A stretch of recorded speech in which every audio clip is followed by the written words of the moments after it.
go on the record. Those of you who joined us last week were probably amazed, as I was, by some of the latest research in the field of UFOs. There is so much to talk about, however, we were unable to fit it all into one program, so my guest again this week is UFO researcher, former state Senate candidate, and award-winning pilot John Lear. Mr. Lear, nice to have you here again. Always a pleasure to be here, George. To begin with, we have this concept of the people from other planets as little green men. Are they green from what you know? Are they all the same, or we got different kinds of them? George, there's at least 70 different species, and probably more. But yes, as odd as it sounds, there are little green men. That's not the ones we usually see, though. We see the little gray ones. They're about 4.5 feet tall. And we see the ones that are called the Nordics. They're about 7 feet tall, look like us, but they're invariably blonde hair and blue-eyed. They're one of the species that we have on ice. One of their crashes we recovered. Obviously, with different species, they have different motives. I mean, are there good aliens and bad aliens? Good from what aliens you know? and bad aliens, and all kinds of ways and reasons for interacting with us. And what are some of the reasons? Why would they be here? Genetic experiments, trying to, there's a misconception here. People think that our space brothers would bring us, good things and teach us how to get rid of all our diseases. And if you stop and think about it, that may not be the best thing, because if you had a society without any disease and everybody starts living 150 years, that creates a lot of problems. So they would not meddle in that way. You believe, in part, that the movies E.T., Close Encounters of the Third Kind, were not entirely just the creative products of some Hollywood director, that maybe there's more to that. Why don't you explain? They were carefully guided by representatives from MJ-12, who is this organization that is in charge of the cover-up, in order to get us ready for the release of the information that there are indeed aliens. And in both those movies, they used small little creatures and in order to get us ready for this release of information. So to prepare us that the idea of benevolent aliens from outer space are going to help us out. Unfortunately, they're not so benevolent. So they made probably one of the most disastrous mistakes when E.T. was put out. At that time was before we discovered what I call the double cross or the grand deception. And they were trying to get us used to the benevolent little creatures, but that isn't the case. Why don't you take a couple of minutes? Now, you've done as much research on UFOs as just about anyone, I'd imagine, and if you haven't done it, you know people who have.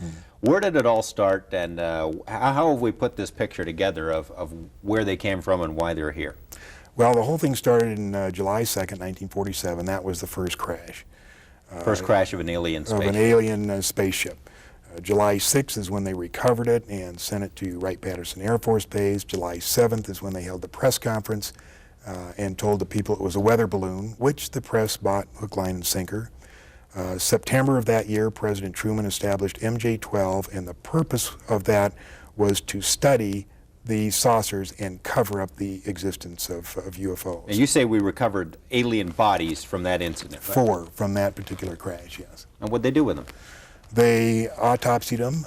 Dr. Detlef Bronk was the chief surgeon, so to speak. He was the one that named them EBEs. It stands for extraterrestrial biological entities. We captured 3 live EBEs. They were numbered in their order of capture: EBE-1, EBE-2, and EBE-3. Where did we capture? Where did this happen? In different crashes. EBE-1 lived with an Air Force colonel between 1949 and 1952.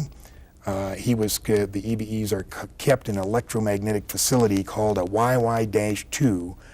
It was designed by a Dr. Eric Wang, who worked directly for Dr. Kissinger, who has been in this cover-up since the very beginning.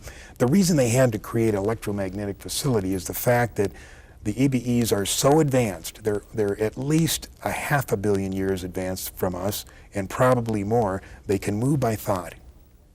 Move by thought. And they can also disappear. But they can't move by thought through electromagnetic facilities. So they built this facility.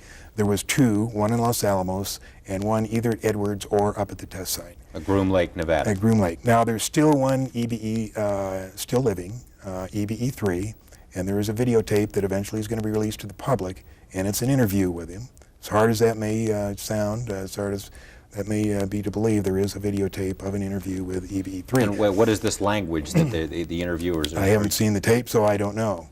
But on this trip I told you I took gathering all this information, a guy in Albuquerque handed me 25 secret CIA memos.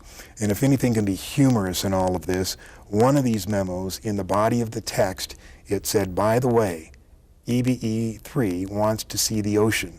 We better make the arrangements or he'll disappear again.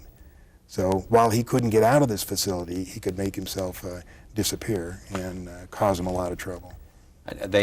Now, can they exist among us? Is that what you're saying, or do they have to have this special environment? They have to be able special to environment, special air. It's my understanding they can only last about 20 minutes in this air. You were saying also these gray ones are the ones that we see most of the time, and you said that most of that there are a lot of different motives for them being here. The gray ones, what kind of a deal we got going with them? Is that the bunch that you suggest we've made a deal with for military technology? Well, I think we made a deal with them, and their ultimate, what they want to do is regenerate their own race. Now, apparently they've either had some kind of nuclear accident, or they're on the backside of a evolutionary genetic curve, and they're going downhill instead of uphill. In other words, in the autopsies, of which I have 2, we found out that their digestive system is atrophied. They can't eat through their mouth anymore. You know how they eat? Well, these cattle mutilations, they take the hormones and the enzymes from those cattle and they spread it on their skin, and their skin absorbs the nutrients and then excretes the waste back through their skin.